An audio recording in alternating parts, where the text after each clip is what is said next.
수도권 매립지 종료 관련 인식조사에서 인천시민 응답자 중 83.4%가 수도권 매립지를 2025년에 종료해야 한다고 답했습니다.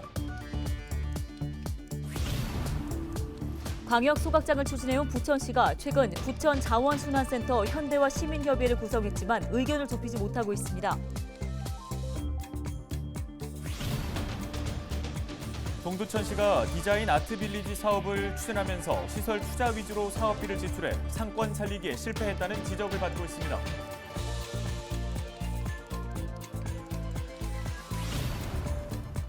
배우자의 부동산 취득 과정에서 투기 의혹을 받았던 김포시청 공무원이 경찰 조사에서 무혐의 처분을 받았습니다.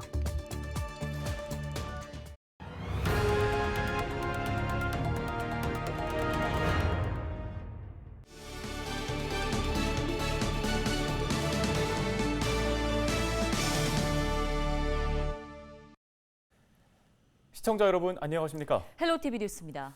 부천시가 지난해 말 현재 자원순환센터의 시설을 현대화해 인천과 서울 일부 지역의 쓰레기를 함께 처리하는 계획을 발표했지만 지역 주민들의 반대로 사업 추진이 불투명한 상황입니다. 정치권에서도 다양한 해법들이 나오는 동시에 시민협의회도 첫 발을 뗐습니다. 과연 해결의 실마리가 될 수 있을지 이정화 기자가 취재했습니다. 광역소각장에 대한 지자체의 추진 의지와 주민 반대 여론이 대립하면서 좀처럼 해법을 찾지 못하고 있습니다. 정치권에서는 또 다른 대안까지 거론했습니다. 부천만 단독으로 사용하는 소각장을 최대 400톤 규모로 신설하고 기존 자원순환센터 부지는 신도시 상권으로 개발한다는 내용. 추진이 현실화됐을 때 안정적 세수 확보 등이 가능하지만 주민들은 아직 회의적인 입장입니다. 그 정치적 발언이 아닐까라는 생각이, 그것이 현실화된다면은요 최고죠. 아직까지 신뢰성이나 이런 부분에서 뭐 제거해 본 적은 없는 것 같아요. 주민들은 또 이달 중순부터 지역별 릴레이 시위와 서명 운동을 시작하는 등 소각장 광역화에 대한 반대 입장을 분명히 하고 있습니다. 이런 가운데 지난 24일에는 부천 자원순환센터 현대화 사업을 논의할 시민협의회도 처음으로 꾸려졌습니다.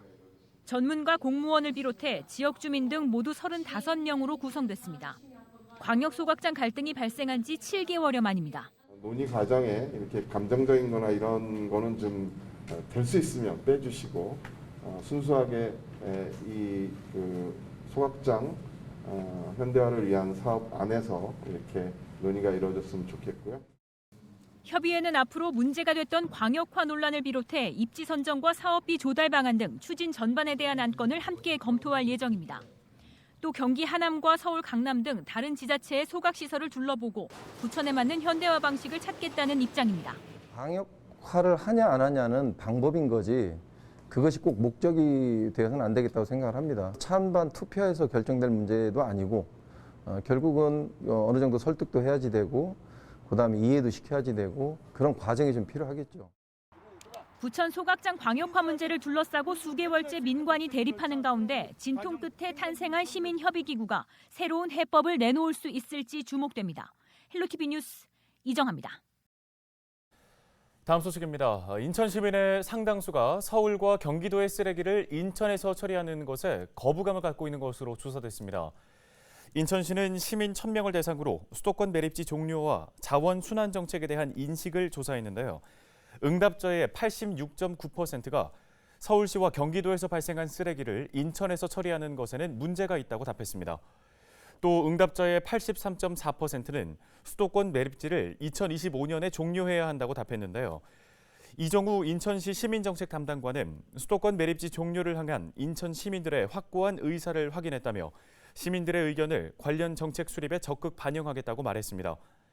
한편 이번 조사는 지난 16일부터 3일간 만 19세 이상 인천 시민 1,000명을 대상으로 조사했으며 표본 오차는 95% 신뢰 수준에서 플러스 마이너스 3.1%포인트입니다. 다음 소식입니다. 동두천시가 상권을 살리겠다며 만든 공방거리, 지나는 사람 한 명 없이 한산한 모습을 전해드렸는데요. 이 사업에는 세금 70억 원이 투입됐습니다. 네, 이 돈을 어떻게 썼길래 이런 건지 의문이 남습니다. 이지훈 기자가 집중 취재했습니다. 무엇이 문제였던 걸까? 동두천 디자인 아트 빌리지의 3년치 사업 내역서를 살펴봤습니다. 총 사업비는 70억 원. 이 돈을 주로 어디에 썼는지 봤더니 60개의 공방 리모델링, 지원센터 신축, 거리 조성, 대부분 시설 투자입니다. 지나치게 시설 투자와 센터 설립에 대한 부분에 초점이 맞춰져 있고 이분들이 실제로 판매하는 데 도움이 되는 교육이라든지 홍보 비용, 특히 온라인 플랫폼 만드는 비용, 뭐 유튜브 채널에다가 자기 상품을 올릴 수 있는 뭐 그런 홍보 채널에 대한 비용이 제가 이 사업 계획서 보니까 거의 없고요. 이런 문제 지적은 시의회에서도 나왔습니다. 획기적인 아이템을 개발했으면 좋겠습니다. 하드웨어보다 소프트웨어가 필요한데 그런데 전부 다 도청에서 받는 거 특별조정교부금은 소프트웨어 비용은 안 줍니다. 소프트웨어적인 것은 우리 과장님이랑 머리를 짜내가지고 하시는 것이지. 사업 홍보도 문제입니다. 동두천 디자인 아트 빌리지의 유일한 홍보 채널인 공식 블로그입니다. 공방 소개 메뉴를 클릭하니 아무런 내용이 뜨질 않습니다. 관광 특구 소개 역시 마찬가지입니다. 마지막 글이 올라온 시점은 지난해 9월 공방 입주자 모집 공고였습니다. 최영독 동두천시장은 공방거리 사업 실패를 인정했습니다. 공방거리는 실패했다고 저는 보고 있어요. 그 실패를 참고해서 제가 혁신을 창조하자는 겁니다. 시장이 말하는 혁신은 뭘까? 그런데 시장은 전혀 뜻밖의 이야기를 합니다. 공방거리 사업 실패했다 그 말씀하셨죠? 안 했어요. 공방거리 얘기한 게 아니라 이걸 실패로 보면 안 된다. 요는 공방거리는 실패한 게 아니다. 그럼 아재가 아니야. 계속 만들어야 되고 그리고 말이 안 되는 거죠. 자기 돈 같으면 그렇게 하겠어요? 실패는 누구나 실패를 할 수 있어요. 그렇지만 그것이 실패가 됐다라고 인정했을 때 빨리 그것을 그 시장님 말씀대로 혁신이 무엇이냐 이걸 혁신을 해서 무언가를 활성화시킬 방안을 마련하는 게 맞는 거죠. 공방거리 사업에 문제가 있다는 현장의 목소리와 이를 인정하지 않는 집행부의 인식. 상권 활성화를 논의하는 첫 단추부터 꿰기 쉽지 않습니다. 헬로티비 뉴스 이지훈입니다. 땅 투기 의혹에 연루된 김포시청 공무원이 경찰 조사에서 무혐의 처분을 받았습니다. 김포시는 지난 4월 공직자 전수조사를 통해 공직자 1명을 경찰에 수사 의뢰했습니다. 해당 공직자는 배우자의 부동산 취득 과정에서 투기 정황이 있다는 의혹을 받았지만 경찰 조사에서는 무혐의 처분이 나왔습니다. 김포시는 이번 사안과 별개로 올해 말까지 공직자 땅 투기에 대한 시민 제보를 계속 받을 예정입니다.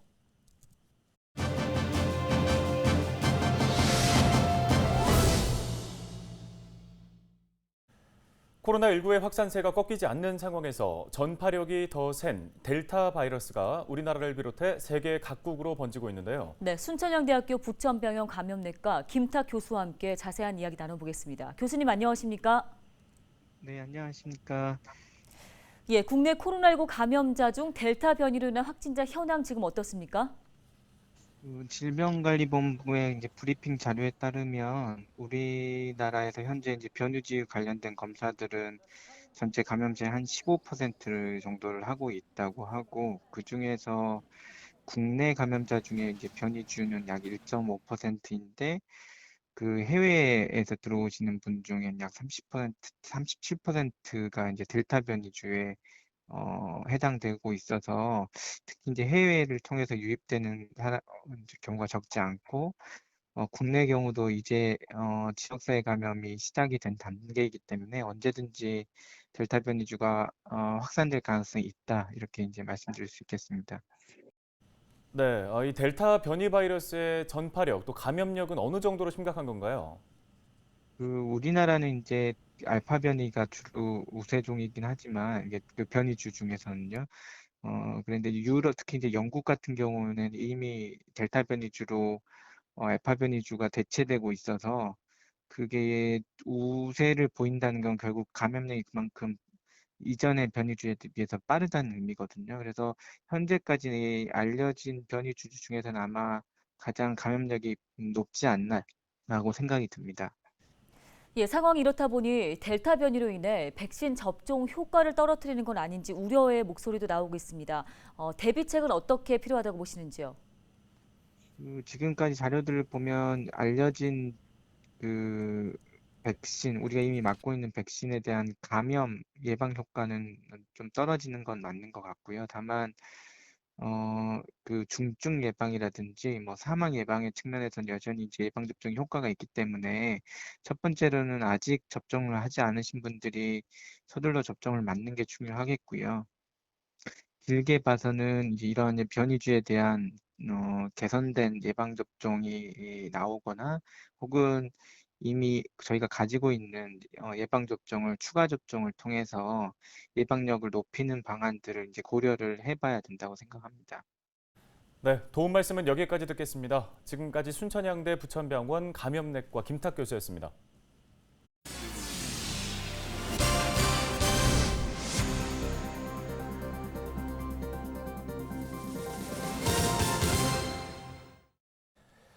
이재명 경기도지사가 다음 달 1일 대권 도전을 공식 선언합니다. 이 지사의 핵심 측근인 더불어민주당 박홍근 의원은 지난 27일 기자단에 문자를 보내 이 지사가 오는 30일 민주당 예비 후보로 등록을 하고 이튿날 오전에 영상으로 대선 출마를 선언한다고 밝혔습니다. 이 지사는 경선 기간 동안 경기도지사직을 유지한 채로 선거운동을 할 것으로 알려졌습니다. 이 지사는 다음 달 1일 대선 출마 선언을 앞두고 민생과 공정, 성장 이슈를 아우르는 메시지를 검토 중인 것으로 전해졌습니다. 가짜 석유를 만들어 차량 연료로 사용한 전세버스 여행업자 등이 경기도에 적발됐습니다. 경기도 공정특별사법경찰단은 석유 및 석유 대체연료 사업법 위반 혐의로 10명을 적발해 6명을 검찰에 송치했다고 밝혔습니다. 이들은 주유소에서 공급받은 등유와 경유로 가짜 석유 537리터를 만들어 전세버스 연료로 사용한 혐의를 받고 있습니다. 또 주유소를 운영하면서 석유를 공급받는 과정에 거래 기록을 남기지 않고 세금을 탈루한 업자도 적발됐습니다. 인천시가 광역 폐기물 처리 시설인 송도와 청라 자원환경센터의 폐기물 반입 수수료를 인상합니다. 반입 수수료 인상 시행일은 가연성 폐기물이 오는 2022년 1월 1일, 음식물류 폐기물은 오는 2023년 1월 1일로 1년마다 단계별로 인상됩니다. 가연성 폐기물 반입 수수료는 톤당 현행 7만 56원에서 내년 8만 8,607원, 2023년 9만 9,651원으로 인상되는데요. 음식물류 폐기물 반입 수수료 역시 현행 4만 9천 원에서 내년에는 7만 1,734원, 2023년에는 8만 6,794원으로 인상됩니다. 인천시는 2025년 이후 생활 폐기물 직매립 금지에 대비해 군구의 폐기물 발생량 저감을 유도하고 발생자에 대한 부담 원칙을 지켜나간다는 계획입니다. 김포에서 취업을 준비하는 청년이라면 1년에 2번 자격시험 응시료를 지원받을 수 있습니다. 김포시는 취업을 준비하는 청년들의 경제적인 부담을 덜어주기 위해 영어 어학 시험과 한국사 시험을 포함한 9개 과목 시험 응시료를 지원합니다. 아직 취업을 하지 못한 만 19세 이상, 만 34세 이하 김포 지역 청년이라면 누구나 응시료를 지원받을 수 있지만 횟수는 1년에 2번으로 제한됩니다. 응시료는 실제 시험에 응시한 내역에 따라 지급되며 심사를 거쳐 지역 화폐로 지급됩니다. 인천시 교육청이 오는 29일 미래교육을 개항하는 디지털 교육 도시 인천을 주제로 교육 포럼을 엽니다. 이번 포럼은 디지털 교육 명사 강연과 주제 토론 등으로 구성됐는데요. 유튜브를 통해서 온라인으로 생중계될 예정입니다. 시민들은 시 교육청 홈페이지 배너를 통해 포럼 세부 일정을 확인하고 이벤트에 참여할 수 있습니다. 도성훈 교육감은 이번 포럼을 통해 대한민국 관문이자 개항지인 인천이 앞으로는 디지털 혁신 기술에 기반한 교육 도시로 새로운 비전을 제시하는 계기가 되기를 바란다고 전했습니다. 무장하지 않았다는 걸 보여주기 위해 오른손을 마주 잡았다는 데서 유래했다는 악수. 요즘에는 코로나 때문에 악수 대신 주먹이나 팔꿈치를 부딪히는 인사 많이들 하실 텐데요. 네, 그런데 아예 신체 접촉 없이 2m 거리를 지키면서 눈짓으로만 인사를 하자는 캠페인도 있습니다. 국민건강보험공단의 악수 대신 목례 캠페인인데요. 말 없이 고개만 숙이는 목례도 좋을 것 같습니다. 네, 오늘부터는 저희도 악수 대신 목례나 묵례로 인사하겠습니다. 뉴스 마치겠습니다. 고맙습니다.